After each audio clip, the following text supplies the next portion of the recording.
मुसलमान हिंदुस्तान में क्यों अमल नहीं कर सकता अपने मजहब पर? क्यों मुसलमानों पर पाबंदी लगाने की बात की जाती है? अगर इस तरीके पर अमल किया जाए तो पूरी दुनिया में जो आज भुखमरी है उस पर काफी हद तक कंट्रोल किया जा सकता है। आज पूरी दुनिया में हर 4 सेकंड पे एक गरीब भूख की वजह से मर जाता है। मुसलमान सैकड़ों पेट भरने के लिए एक जानदार की जान लेता है और आप एक इंसान का पेट भरने के लिए सैकड़ों पौधों की जान देते हैं।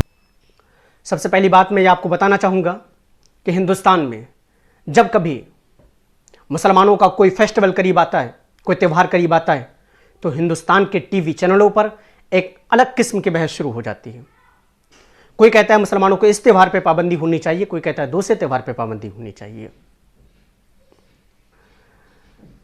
मेरा मानना यह है कि जब हिंदुस्तान के संविधान के article 25 right to freedom of religion की बात करता है, आर्टिकल 25 यह कहता है कि तमाम मज़ाहिब के लोग अपने अपने मजहब पर खुले तौर पर अमल कर सकते हैं, तो मुसलमान हिंदुस्तान में क्यों अमल नहीं कर सकता अपने मजहब पर? क्यों मुसलमानों पर पाबंदी लगाने की बात की जाती है? अगर हिंदुस्तान के टीवी चैनलों पर मुसलमानों के त्यौहार पर पाबंदी लगाने की बात की जाती है, इसका मतलब साफ है कि हिंदुस्तान का चौथा स्तंभ जिसे मीडिया कहा जाता है वो तरफदार हो चुका है। हिंदुस्तान की मीडिया तरफदार हो चुकी है, क्योंकि किसी मजहब पे पाबंदी लगाने की बात करना यह संविधान के खिलाफ है, संविधान के आर्टिकल 25 के खिलाफ है। आप किसी मजहब पे पाबंदी लगाने की बात नहीं कर सकते। जैसे बकरीद करीब आती है, कहते हैं बकरीद में बकरी की जगह केक काटूं। क्यों काटें हम? जबकि संविधान हमें इस बात की आज़ादी दे रहा है कि हम अपने त्यौहार को, अपने मजहब पर हम खुले तौर पर अमल कर सकते हैं। लेकिन मीडिया के जरिए सिर्फ और सिर्फ नफरत पैदा की जा रही है, सिर्फ जहर उगला जा रहा है और नफरत पैदा की जा रही है। मैं पूरी दुनिया को यह पैगाम देना चाहता हूं कि नफरतें खत्म करो और मोहब्बतें पैदा करो। मोहब्बतें पैदा कैसे होंगी? मोहब्बतें पैदा होंगी तो ईद से पैदा होंगी। ईद का जो पैगाम है वो मोहब्बत का पैगाम है। ईद का पैगाम मोहब्बत का पैगाम है, यह नफरत को ख़त्म करता है। मैं पूरी दुनिया को दावत देता हूँ कि आओ हमारे साथ मिलकर ईद मनाओ, ताकि हम दुनिया में मोहब्बतों को बांट सकें, हम इत्तेहाद को पैदा कर सकें, हम पूरी दुनिया को एक सफ में लाकर खड़ा कर सकें। ईद हमें मोहब्बत का पैगाम देती है, ईद अमन का पैगाम देती है, ईद भाईचारे का पैगाम देती है, ईद गरीबों की मदद का पैगाम देती है। जैसे फॉर एग्जाम्पल आप ले लीजिए, बकरा ईद में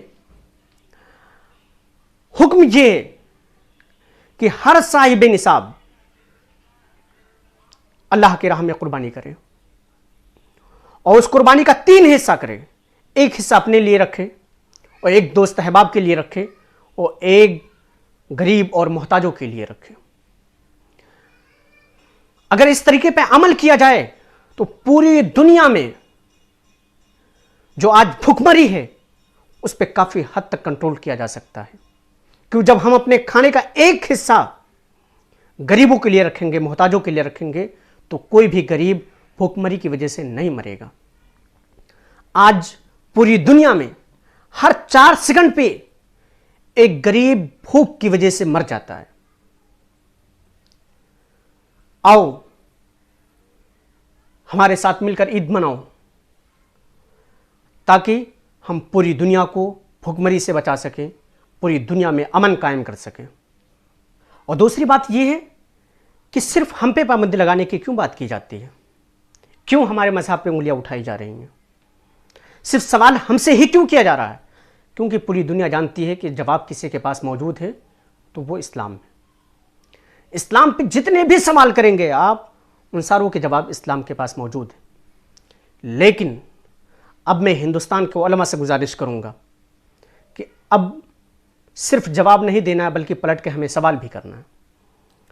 अब डिफेंसिव जवाब देने का वक्त नहीं है, अब पलट कर सवाल करने का भी है। जो लोग हम पर उंगलियां उठाते हैं, जो लोग ये कहते हैं कि जीव हत्या पे पाबंदी होनी चाहिए, मैं उन तमाम लोगों से ये सवाल पूछना चाहता हूं कि आप भी तो जीव हत्या करते हैं। आप जिन सब्जियों का इस्तेमाल करते हैं उनमें भी जान होती है, आप उन्हें इस्तेमाल क्यों करते हैं? मैं ये पूछना चाहता हूं कि एक जान लेना बेहतर है या सैकड़ों जान लेना बेहतर है? एक इंसान के खाने के लिए एक जान लेना बेहतर है या एक इंसान के खाने के लिए सैकड़ों जानें लेना बेहतर है?